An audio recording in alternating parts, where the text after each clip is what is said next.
नमस्कार। उम्मीद करता हूँ सबके स्वस्थ होंगे, मस्त होंगे, अच्छे होंगे। अगर आप हमारे चैनल पर नए हैं तो चैनल को सब्सक्राइब कर लीजिएगा। आज हम बात करेंगे, भारत परमाणु ऊर्जा के मामले में लगातार वृद्धि कर रहा है। भारत सफलता के शिखर को हासिल करने की कोशिश कर रहा है। भारत में अब ऐसा परमाणु प्लांट बनाने की तैयारी हो रही है जिससे बिजली का उत्पादन किया जा सके। जो गवर्नमेंट ने परमाणु ऊर्जा के मामले में 3 अहम फैसले लिए हैं, जो भारत प्राइवेट कंपनियों के साथ मिलकर स्मार्ट मॉड्यूलर रिएक्टर बनाने को लेकर काम करेगा।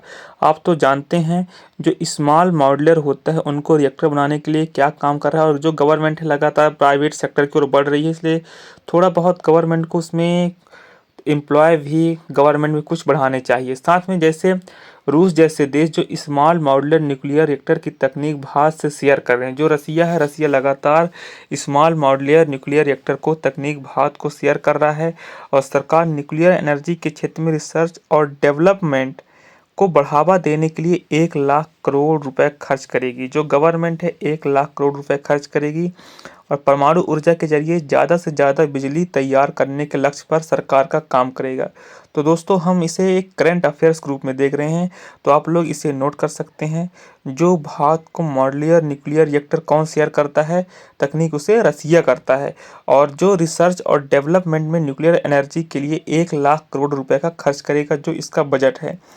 साथ में जो देखा जाए, जो स्मॉल मॉड्यूलर रिएक्टर को ही समान भाषा में फ्लोटिंग न्यूक्लियर पावर प्लांट भी कहा जाता है, क्योंकि इसे आसानी से एक से दूसरी जगह ले जाया जा सकता है। क्योंकि बिल्कुल किसी बड़े जहाज की तरह रूस के पास ऐसे तैरते पावर प्लांट हैं जिससे वो बिजली पैदा करता है। जो रसिया है, रसिया के पास ऐसे तैरते पावर प्लांट है जिससे बहुत बड़ा बिजली पैदा करता है और लोगों के घरों तक रोशनी पहुंचाता है। अब रूस के तकनीक की मदद से भारत भी फ्लोटिंग न्यूक्लियर पावर प्लांट तैयार करेगा। जो रूस है, रूस के तकनीक से भारत भी फ्लोटिंग न्यूक्लियर पावर प्लांट तैयार करेगा, और जिससे आगे चलकर बहुत ज़्यादा ग्रोथ होने की संभावना है। जो स्मॉल मॉड्यूलर रिएक्टर को समान भाषा में फ्लोटिंग न्यूक्लियर पावर प्लांट भी कहा जाता है, फ्लोटिंग न्यूक्लियर पावर प्लांट कहा जाता है। आप लोग इसे नोट सकते हैं, और इसे आसानी से एक जगह से दूसरी जगह तक ले जाया जा सकता है। साथ में हम बात करें, जो भारत में तैरता हुआ न्यूक्लियर पावर प्लांट कैसे ऊर्जा क्षेत्र में गेम चेंजर साबित हो सकता है।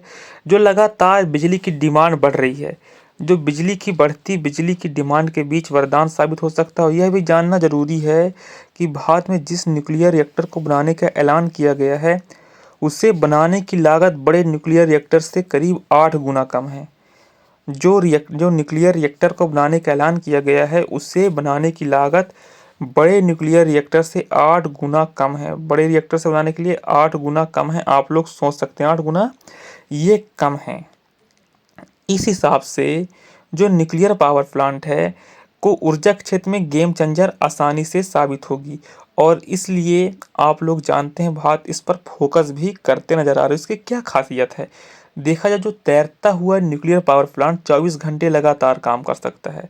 जो न्यूक्लियर पावर प्लांट है वह लगातार 24 घंटे लगातार काम कर सकता है, और इससे भारत में ऊर्जा के लिए कोयले पर निर्भरता कम होगी।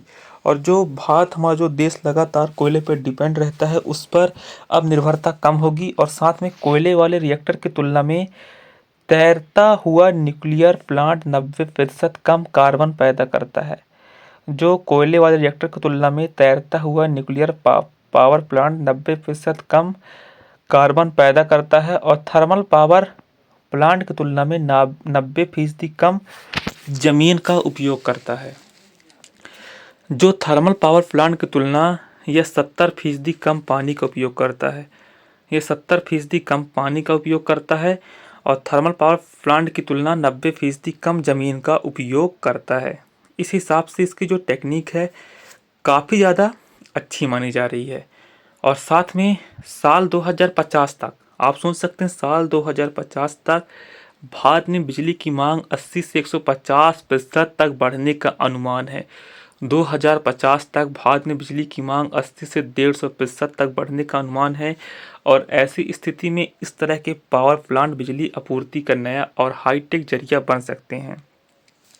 अभी भारत के पास हमारे दक्षिणी हिस्से अंडमान और निकोबार द्वीप समूह के द्वीपों में थर्मल पावर प्लांट में बिजली उत्पादन होता है। जो थर्मल पावर प्लांट होता है उसमें बिजली उत्पादन होता है और वहाँ 95% बिजली डीजल की मदद से बनाई जाती है। और यहाँ 42 पावर स्टेशन हैं और कुल 81,000 ग्राहक हैं। सोच सकते हैं आप। जो अंडमान निकोबार द्वीप समूह के द्वीपों में थर्मल पावर प्लांट में बिजली उत्पादन होता है और वहाँ 95% जो बिजली होती है वह डीजल की मदद से बनाई जाती है। 42 पावर स्टेशन हैं और इसके 81,000 ग्राहक हैं। जो द्वीपों तक ईंधन और उपकरण पहुंचाना बहुत महंगा सौदा है।